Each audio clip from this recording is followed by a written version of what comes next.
नमस्कार दोस्तों, स्वागत है आपका अपने YouTube चैनल ऑनलाइन गुरुदेव में। तो फ्रेंड्स, इस वीडियो में हम डिस्कस करेंगे लोअर पीसीएस मेंस और यूपी पीसीएस प्री एग्ज़ाम 2020 के लिए डीपीएसपी टॉपिक वाइज हमने ये सीरीज़ स्टार्ट करी है, जो आपके पीसीएस प्री होने तक और लोअर पीसीएस मेंस 2020 होने तक कंटिन्यू रहेगी। इसको प्लीज़ आप पूरा देखिएगा। क्वेश्चन प्रीवियस ईयर के भी इसमें कवर किए गए हैं। पहले टॉपिक पढ़ाया जाता है, फिर आपका क्वेश्चन कवर करे जाते हैं ताकि आपकी मैक्सिमम हेल्प हो सके। और अदर एग्ज़ाम्स यूपी के, जैसे यूपी एसआई, लेखपाल या यूपी ट्रिपल लोअर के अदर भी जो एग्ज़ाम कंडक्ट कराती है, जूनियर असिस्टेंट वगैरह, उसके लिए भी सीरीज़ बहुत ज़्यादा बेनिफिशियल है। तो आप पूरी सीरीज़ को देखिएगा और अटेम्प्ट कीजिएगा। प्लस ये देखिए, हर एग्ज़ाम के लिए पूछे जाते हैं, ऐसा नहीं है। आप एसएससीज भी देते होंगे, आप रेलवेज़ भी, डीआरडीओ भी, तो उन सभी एग्ज़ाम्स में ये DPSP, transportation system, Indian polity के अदर टॉपिक्स भी पूछे जाते हैं। तो हम टॉपिक वाइज इस पूरे वीडियो में सारी चीज़ें कवर कर रहे हैं, आपको दे रहे हैं। तो इसे पूरा देखिएगा और क्वेश्चन अटेम्प्ट करिएगा। पूरे जितने भी प्रीवियस मैक्सिमम पूछे जाते हैं वही क्वेश्चन इसमें कवर कराए गए हैं, टू द पॉइंट करा के। आगे बढ़ने से पहले आपसे रिक्वेस्ट है, अभी तक आपने चैनल को सब्सक्राइब नहीं किया तो प्लीज़ सब्सक्राइब करें। और किसी भी प्रकार की गवर्नमेंट जो प्रिपरेशन कर रहे हैं, जैसे UP police, SI, constable, lower PCS, PCS, upper subordinate, SSC, railways, तो हमारे चैनल से जुड़ें। हम आपको लेटेस्ट नोटिफिकेशन और प्रिपरेशन के रिगार्डिंग वीडियोस देते हैं। आइए फ्रेंड्स, जानते हैं अब इसमें टॉपिक को पूरा पढ़ते हैं, फिर क्वेश्चन अटेम्प्ट करेंगे।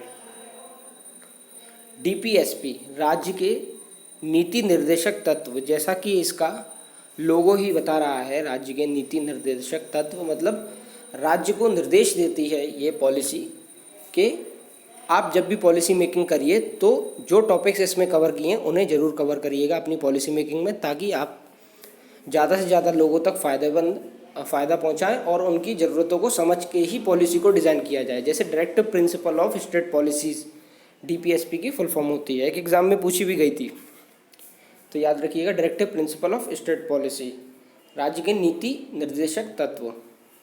पार्ट 4 इंडियन कॉन्स्टिट्यूशन में मेंशन है ये, तो पार्ट अक्सर करके पूछा जाता है, आप याद रखिएगा। अच्छा, कमेंट करके बताइए, लास्ट वीडियो में हमने आपको बताया था फंडामेंटल राइट किस पार्ट में इंडियन कॉन्स्टिट्यूशन के कवर हैं और किस कॉन्स्टिट्यूशन से फंडामेंटल राइट को बोरो किया गया है, ये आपको कमेंट करके बताना है। आर्टिकल 36 के लेके 51 तक इंडियन कॉन्स्टिट्यूशन के DPSP, directive principle of state policies, mention है पार्ट 4 इंडियन कॉन्स्टिट्यूशन के।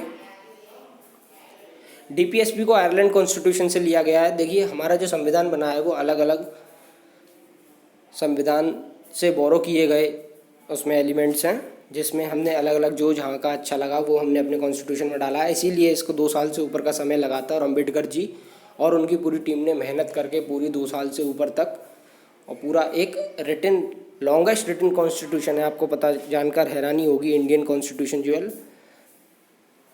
दुनिया में सबसे लंबा लिखित संविधान किसी देश का है तो वो भारत का है। तो डीपीएसपी इसमें आयरलैंड के कॉन्स्टिट्यूशन से ली गई हैं। सरकार को सुझाव देते हैं ये पॉलिसी मेकिंग में। देखिए, जैसा मैंने आपको बताया, ये कोई भी पॉलिसी बनाए सरकार तो इसमें जो एलिमेंट्स हैं उनको ध्यान में रख के बनाए, ताकि ज़्यादा से ज़्यादा लोगों को फ़ायदा हो सके उस पॉलिसी और मैक्सिमम बेनिफिट कवर कर सके गवर्नमेंट अपनी पॉलिसीज़ में। ये डीपीएसपी में ध्यान रखा जाता है। DPSP it is non justiciable, मतलब ये कानून के दायरे में नहीं आते। अगर कोई सरकार चाहे और इसका फॉलो ना करे इसको, तो आप कोर्ट नहीं जा सकते।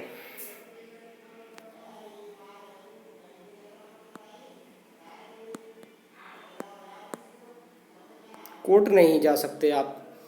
ये बस एक तरीके से सुझाव है राज्य को कि आप पॉलिसी में करें। जैसे फंडामेंटल राइट्स के हनन पर आप आर्टिकल 32 के अंतर्गत राइट टू कॉन्स्टिट्यूशनल रेमेडीज़ के अंदर आप कोर्ट जा सकते हैं, वहाँ पर आपकी सुनवाई होगी।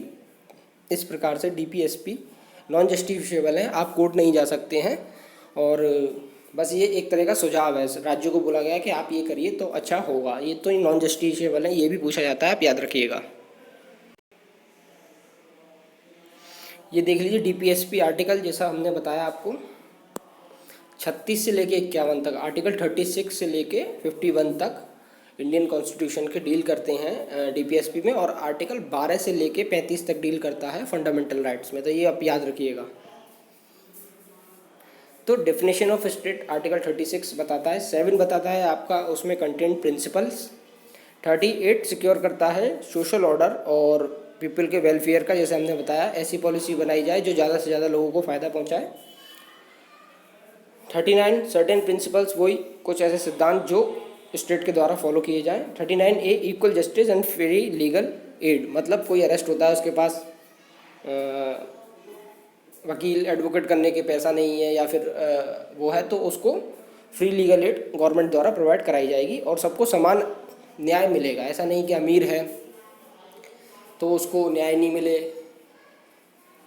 और वो गरीब है उसको परेशान हो, ऐसा नहीं है, सबको बराबर न्याय मिले। आर्टिकल 40 को याद रखिएगा आप, ऑर्गेनाइजेशन ऑफ विलेज पंचायत, ग्रामीण इलाकों में विलेज पंचायत होती हैं, तो उनमें डीपीएसपी ने बताया है उसमें आर्टिकल 40 में कि गांव में किस प्रकार से पूरा एक स्ट्रक्चर होना चाहिए विलेज पंचायत का। 41 है right to work, to education and to public assistance certain cases. 42 है वहाँ पर वर्किंग कंडीशंस अच्छी होनी चाहिए जहाँ काम कर रहे हैं। 43 है लिविंग वेजेस फॉर वर्कर्स, किस प्रकार से उन्हें अपना जो वेतन है वो बराबर मिलना चाहिए। 43A अलग अलग इंडस्ट्रीज़ में पार्टिसिपेशन। 43B है प्रमोशन ऑफ कोऑपरेटिव सोसाइटीज़। 44 है uniform civil code for the citizens, ये बहुत इंपॉर्टेंट है, याद रखिएगा, uniform civil code for citizens. तो मेन देखने आपको आर्टिकल 46 है आपका SC/STs को एजुकेशनल और इकोनॉमिक इंटरेस्ट पर और वीकर सेक्शन को प्रमोशन देना एजुकेशंस में। नेक्स्ट आप देख सकते हैं एनिमल हस्बेंड्री और एग्रीकल्चर है, ये 48 में है। फिर आर्टिकल 50 है separation of judiciary from executive, अलग अलग किया गया है, इस तरीके से पॉलिसी बनाएं या राज्य को निर्देश है कि दोनों को सेपरेट रखें। और फिर 51 है आपका promotion of international peace and security. तो ये मेन है, आपको एक बार देख लेंगे, नोट्स भी आप इससे बना सकते हैं इजीली वीडियो के माध्यम से, शॉर्ट वीडियो है पूरी। आप क्वेश्चंस देखते हैं इसके प्रीवियसली आए हुए। पहला क्वेश्चन है which article of the Indian constitution defines about uniform civil code. यूनिफॉर्म सिविल कोड भारतीय संविधान के किस आर्टिकल में मेंशन है? A article 32, B 43A, C article 44 या फिर डी आर्टिकल 36। तो uniform civil code article 44 C में मेंशन है, इसका करेक्ट आंसर है सी।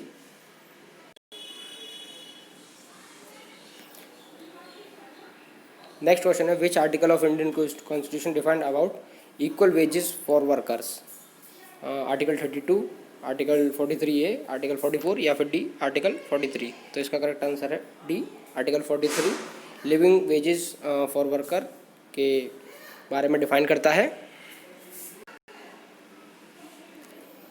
DPSP are defined in which part of Indian constitution. देखिए मैंने पहले ही कहा था आपसे, आप पार्ट याद रखिए, डायरेक्टली क्वेश्चन पूछता है। तो DPSP are defined which part of Indian constitution, part 2, part 3, part 4 या फिर डी पार्ट 5। तो इसका करेक्ट आंसर है option number C part 4। DPSP are defined in part 4 of the Indian constitution. Next question है which article of the Indian constitution defines about organisation of village panchayat. ग्रामीण इलाकों में village panchayat जो होती हैं उसका इंडियन आर्टिकल के किस कॉन्स्टिट्यूशन में डिफाइन किया गया? आर्टिकल 40, आर्टिकल 43A, आर्टिकल 44 या फिर आर्टिकल 36। तो इसका करेक्ट आंसर बताइए फ्रेंड्स। इसका करेक्ट आंसर है, ये सारे क्वेश्चंस प्रीवियसली पूछे गए हैं, ऑप्शन नंबर ए आर्टिकल 40 इसका करेक्ट आंसर है। नेक्स्ट है friends DPSP are taken from which part which constitution, किस कॉन्स्टिट्यूशन से हमने DPSP को बोरो किया है?